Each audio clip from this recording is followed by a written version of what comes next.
Hello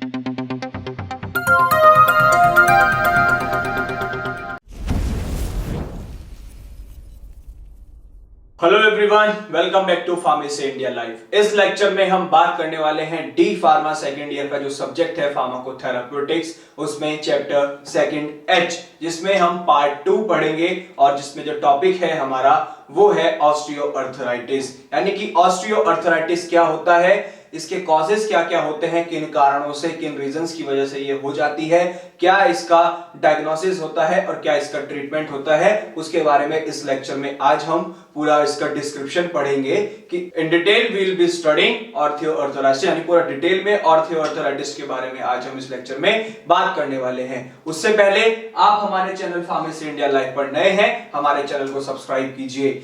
आप हमें हमारे व्हाट्सएप नंबर 9389516306 इसको सेव कीजिए और इस पर आप हमें कैपिटल लेटर्स में डीपी इंडिया टाइप कर भेज दीजिए। आप तक लेटेस्ट फार्मा अपडेट्स पहुंचते रहेंगे। और साथ ही साथ आप हमारी एप्लीकेशन यानी कि प्ले स्टोर से फार्मेसी इंडिया ऐप डाउनलोड कर सकते हैं, उसके थ्रू भी आप हमसे कनेक्ट और कांटेक्ट कर सकते हैं और हमारे साथ लेटेस्ट फार्मा अपडेट्स के लिए जुड़ सकते हैं, चाहे वो आपकी एकेडमिक से रिलेटेड है या फार्मा जॉब से रिलेटेड है। अब हम बात करते हैं जो हमारा टॉपिक है ऑस्टियोआर्थराइटिस। अभी उससे पहले मैं आपको इमेजेस दिखाता हूं, क्या पता उन इमेजेस को देखकर आप थोड़ा सा अंदाजा लगा पाएं कि ऑस्टियोआर्थराइटिस क्या होता है। पहली इमेज ये है कि जो ये पेशेंट है, इसके नी में यानी कि घुटने में बहुत पेन दिख रहा है, पेन हो रहा है, इसको स्वेलिंग हो चुकी है इसके जॉइंट में। नेक्स्ट इमेज जो है वो देखिए, इसको एक तरीके से हमने स्कैन करके देखा कि इसके घुटने में बेसिकली दिक्कत क्या हो रही है, उसके जॉइंट में दिक्कत क्या हो रही है। इससे पहले वाले लेक्चर में हमने रूमेटॉइड अर्थराइटिस के बारे में पढ़ा था, अब है हमारा ऑस्टियोआर्थराइटिस। तो यानी कि जो ये रूमेटॉइड अर्थराइटिस और जो ऑस्टियोआर्थराइटिस होता है, ये दोनों ही हमारे मस्कुलोस्केलेटल डिसऑर्डर्स होते हैं। यानी कि जो मसल्स से हमारे जो मस्कुलर स्केलेटन होता है, जिसकी वजह से हमारा बॉडी का पोस्चर मेंटेन होता है, बॉडी की शेप मेंटेन होती है, हमारा बॉडी के मूवमेंट्स होते हैं, स्पेशली जॉइंट मूवमेंट्स जो होते हैं, वो सब उनके लिए रेस्पॉन्सिबल कौन होता है, मस्कुलोस्केलेटल।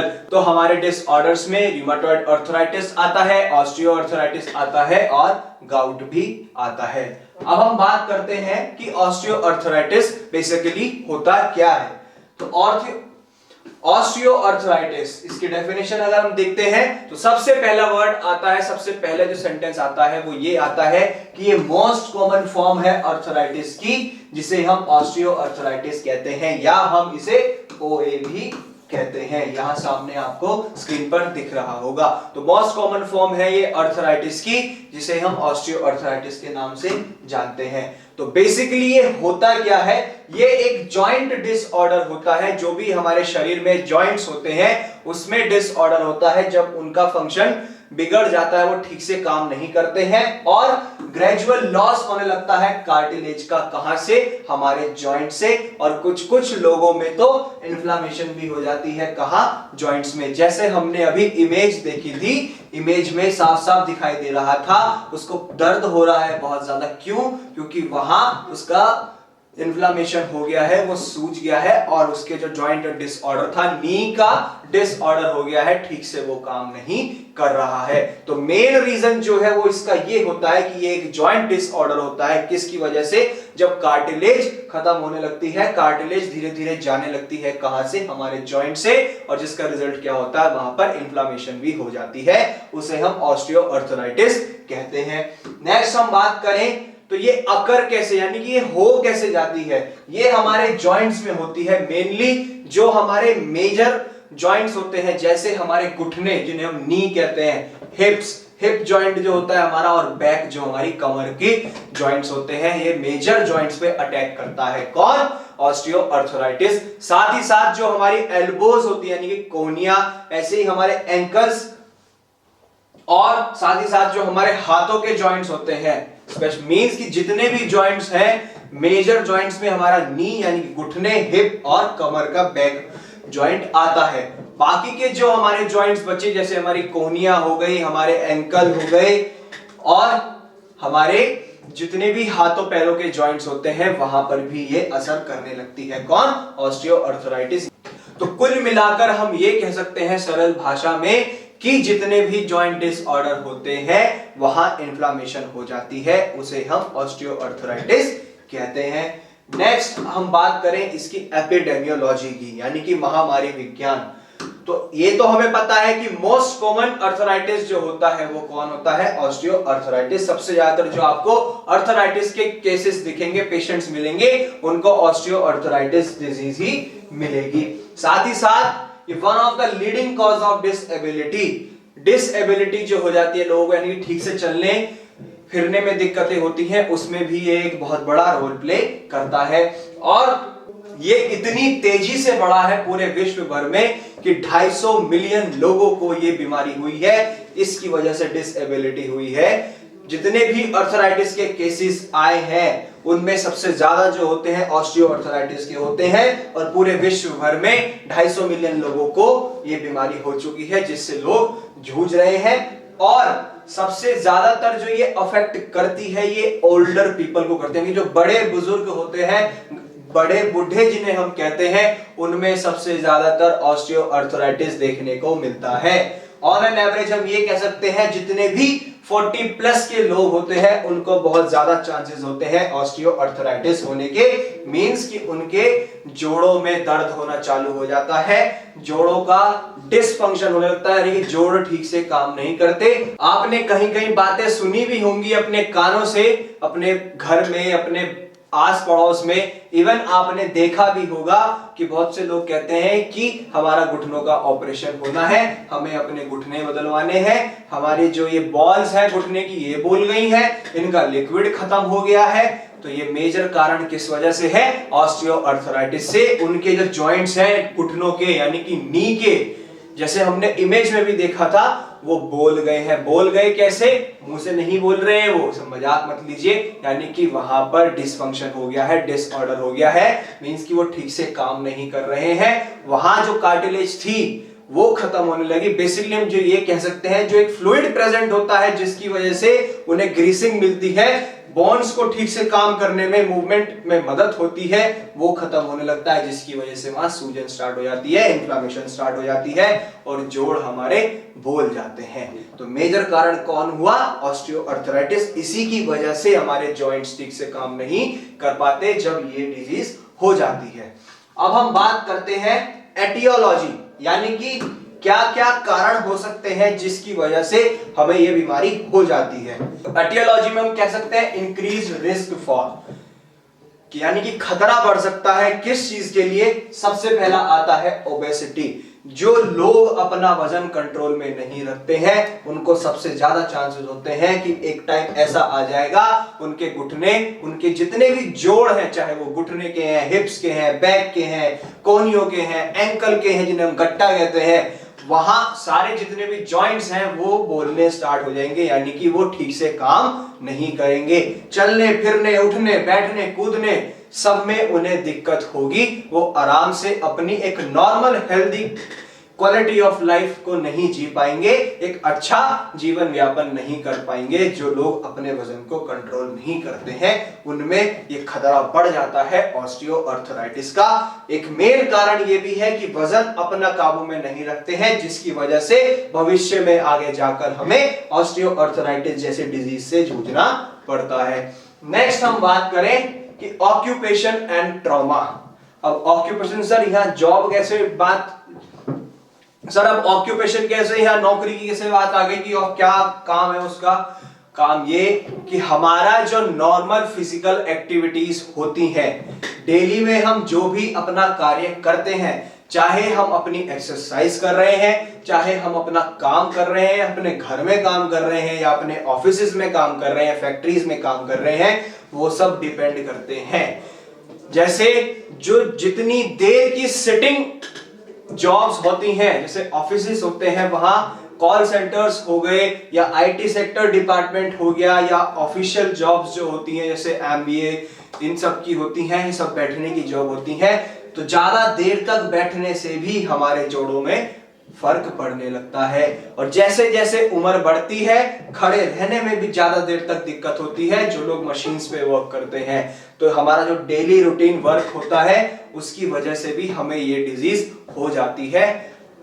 होता क्या है कि हमारे जोड़ों में दर्द स्टार्ट हो जाता है। फॉर एग्जाम्पल सर्दी आ गई, सर्दी चल रही है, विंटर सीजन स्टार्ट हो चुका है, इसमें अगर किसी को पेन हो रहा है जॉइंट्स में कहीं भी, बहुत से लोग इसको नजरअंदाज कर देते हैं, भाई ठंड है, सर्द हवा है, इसकी वजह से जोड़ों में दर्द हो रहा है। लेकिन पता चला कि सर्दी भी चली गई है, गर्मी में भी दर्द हो रहा है बहुत तेज। और सुबह को मॉर्निंग स्टिफनेस होती है, यानी कि जब सुबह को उठते हैं उठने में दिक्कत होती है, या तो घुटने दर्द करने लगते हैं, या हमारे पैर के जो गट्टे होते हैं वो दर्द करने लगते हैं, या हमारी कोहनियां दर्द करने लगती हैं, गर्दन दर्द करने लगती है, इवन हिप जॉइंट्स हमारे दर्द करने लगते हैं। इसका कारण क्या होता है? ऑस्टियोआर्थराइटिस। हम ध्यान नहीं देते और डॉक्टर के पास जब चेकअप के लिए जाते हैं वो टेस्ट लिख देता है, उसमें रिपोर्ट में आता है कि आपको ऑस्टियोआर्थराइटिस है, आपको ये अर्थराइटिस है, कर लो बात।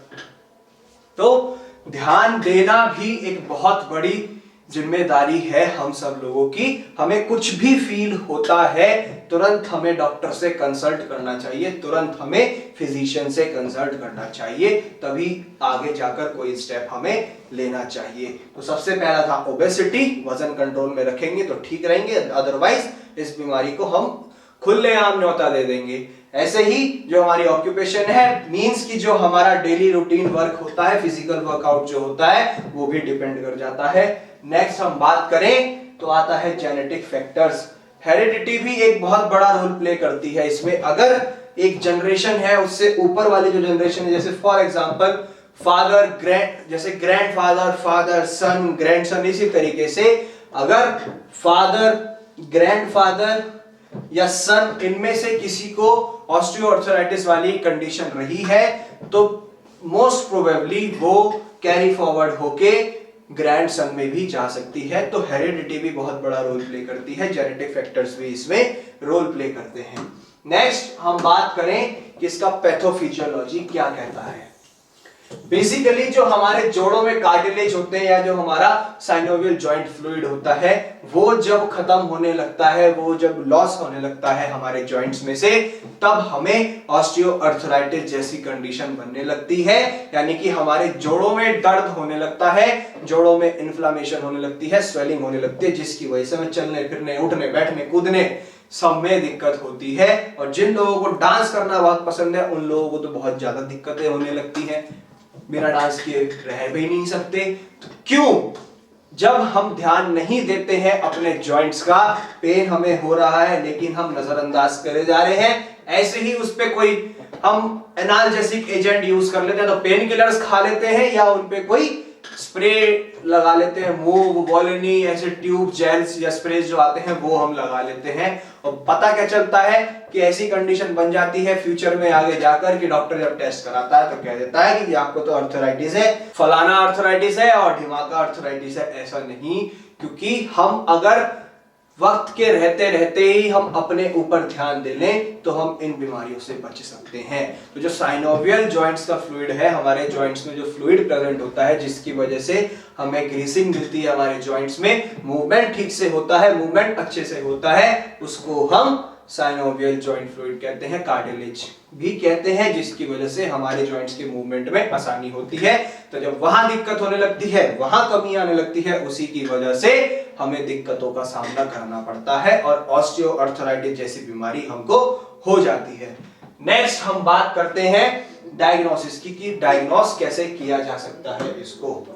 तो जो डायग्नोसिस है उसमें हम कभी कभी फिजिकल एग्जामिनेशन भी करते हैं और उसकी एक हिस्ट्री भी ले लेते हैं सिम्टम्स की, क्या क्या उसको हुआ, क्या क्या उसको हो रहा था, क्या उसने फील किया, दर्द कैसे हुआ, दर्द कब हुआ, क्यों हुआ, आपको ये हुआ, आपको वो हुआ। तो इस सब तरीके से हम फिजिकल एग्जामिनेशन करते हैं, जिसमें सबसे पहले जो हमारा जो मेन इसमें डायग्नोसिस आता है वो आता है रेडियोग्राफी। हम उस पेशेंट की, उस इंसान की रेडियोग्राफी करते हैं, जिसकी वजह से हम पता लगा पाते हैं कि उस इंसान को कोई ऑस्टियोआर्थराइटिस तो नहीं है। जैसे कि रेडियोग्राफी में हम एक्सरेज कर लेते हैं कभी कभी, जिससे हम पता लगा पाते हैं कि जो उस इंसान को ऑस्टियोआर्थराइटिस है वो है या नहीं, उसके लिए कंफर्मेशन के लिए हम इस टेस्ट को करते हैं। तो इसमें कुछ सिम्टम्स भी होते हैं, जैसे उसका loss of joint space, joint space कितना है वो हम चेक कर लेते हैं। ऐसे ही साथ में हम उसका सबकॉन्ड्रल सिस्ट देख लेते हैं, कोई गांठ वांठ तो नहीं बन गई है उसके जॉइंट्स के बीच में। ऐसे ही हम ऑस्ट्रोफाइट्स को चेक कर लेते हैं और लास्ट में हम उसके सबकॉन्ड्रल स्क्लेरोसिस को चेक कर लेते हैं कि कोई जोड़ों में किसी तरीके की कोई उसको कठिनाइयां तो नहीं हो रही है, उसे चलने फिरने उठने कूदने बैठने में तो दिक्कत नहीं हो रही है। अगर दिक्कतें होती हैं तो वो उस एक्सरेज में या रेडियोग्राफी के जरिए पता चल जाता है और उसका ट्रीटमेंट हम स्टार्ट कर देते हैं। अब बात आती है ट्रीटमेंट की। तो सबसे बड़ा जो मेजर गोल होता है ट्रीटमेंट का वो क्या होता है कि जो पेशेंट डॉक्टर के पास आया है, जो भी उसको बीमारी है, उससे उसको जल्द से जल्द छुटकारा दिलाया जाए। लेकिन ऑस्टियोआर्थराइटिस का एज सच कोई क्योर नहीं है जिससे उस बीमारी को जड़ से मिटाया जा सके। हालांकि इस बीमारी को मैनेज किया जा सकता है, इस बीमारी में जो दर्द होता है उसको कम किया जा सकता है, उसको थामा जा सकता है, लेकिन इस बीमारी को यानी कि ऑस्टियोआर्थराइटिस को जड़ से नहीं मिटाया जा सकता। तो इसी तरीके से currently there is no cure for osteoarthritis. Existing treatments aim to reduce pain and symptoms as well as improve joint functional capacity. यानी कि हम इसमें उसका पेन को कम कर सकते हैं, हम उसके सिम्टम्स को जांच सकते हैं और हम उसके जॉइंट के जो फंक्शनल कैपेसिटी होती है उसके ऊपर ध्यान दे सकते हैं, लेकिन परमानेंट इलाज नहीं कर सकते हैं, परमानेंट क्योर नहीं कर सकते हैं इस बीमारी का। नेक्स्ट हम बात करें तो जो गोल होता है इस ट्रीटमेंट का वो ये होता है कि जिन लोगों को ऑस्टियोआर्थराइटिस हो गया होता है उनका हम पेन कम कर पाए, उनकी हम स्वेलिंग कम कर पाए, उनकी डिसेबिलिटी को मिनिमाइज कर पाए और उनकी जो लाइफ की क्वालिटी है उसको थोड़ा सुधार पाए, उसको थोड़ा इंप्रूव कर पाए। ये हमारा इस ट्रीटमेंट का गोल होता है। किसके लिए? ऑस्टियोआर्थराइटिस के लिए। क्यों? क्योंकि इसका एज सच कोई क्योरेबल ट्रीटमेंट नहीं है जिसमें कि इस बीमारी को जड़ से मिटाया जा सके। नेक्स्ट हम बात करते हैं कि सर कोई ऐसी मेडिकेशंस है, कोई ऐसी फार्माकोथेरेपी है जिसकी वजह से हम मेडिसिन दे पाए और उससे उस पेशेंट का, उस इंसान की लाइफ को थोड़ा सा हम अच्छा कर पाए, इंप्रूव कर पाए। बिल्कुल ऐसी दवाइयां अवेलेबल हैं जिनकी वजह से हम उनकी लाइफ की क्वालिटी को सुधार सकते हैं, उनका पेन कम कर सकते हैं, उनकी स्वेलिंग कम कर सकते हैं, जिससे वो थोड़ा बहुत अपना जीवन यापन अच्छे से गुजार पाए। ऐसे ही फार्माकोथेरेपी जो है यानी कि जो ड्रग्स है, मेडिकेशंस है, वो कौन कौन से हम यूज कर सकते हैं? हम यूज कर सकते हैं NSAIDs, ऐसे ही साथ में हम यूज कर सकते हैं ओपियोइड एनाल्जेसिक्स जिसमें हमारा आता है ट्रामाडोल, इस ड्रग को हम यूज कर सकते हैं। ऐसे ही हम SNRIs यूज कर सकते हैं। साथ में साथ हम इसमें IA injections of corticosteroids, corticosteroids के इंजेक्शंस हम यूज कर सकते हैं। इसी तरीके से हम इसमें जो आते हैं हमारे intraarticular glucocorticoids and hyaluronic, in injections को हम यूज कर सकते हैं। साथ ही साथ हम विटामिन डी के सप्लीमेंट दे सकते हैं जिसकी वजह से जोड़ों को खुलने में आसानी हो, जोड़ों का वर्क ठीक से हो पाए, काम ठीक से हो पाए। ऑल्टरनेट थेरेपी सप्लीमेंट्स हम यूज कर सकते हैं, जैसे कि हम इसमें ग्लूकोसामाइन सल्फेट यूज कर सकते हैं और साथ में हम कॉन्ड्रियोइटियोन सल्फेट यूज कर सकते हैं। तो ये हमारे सारे ड्रग्स हैं जिनको हम यूज कर सकते हैं जिससे उस पेशेंट की लाइफ की क्वालिटी को सुधारा जा सकता है, इंप्रूव किया जा सकता है, उसके दर्द को कम किया जा सकता है, ऑस्टियोआर्थराइटिस के उसके स्वेलिंग को दूर किया जा सकता है और जॉइंट्स की थोड़ी सी कैपेसिटी बढ़ाई जा सकती है। होपफुली आपको समझ आया होगा कि ऑस्टियोआर्थराइटिस क्या होता है, क्या कारण होते हैं, मींस कि क्या इसका कॉजेज हैं जिसकी वजह से ये बीमारी हो जाती है, क्या इसके डायग्नोसिस टेस्ट होते हैं और क्या इसका ट्रीटमेंट होता है, कौन कौन सी मेडिकेशंस हम इसमें इस्तेमाल कर सकते हैं।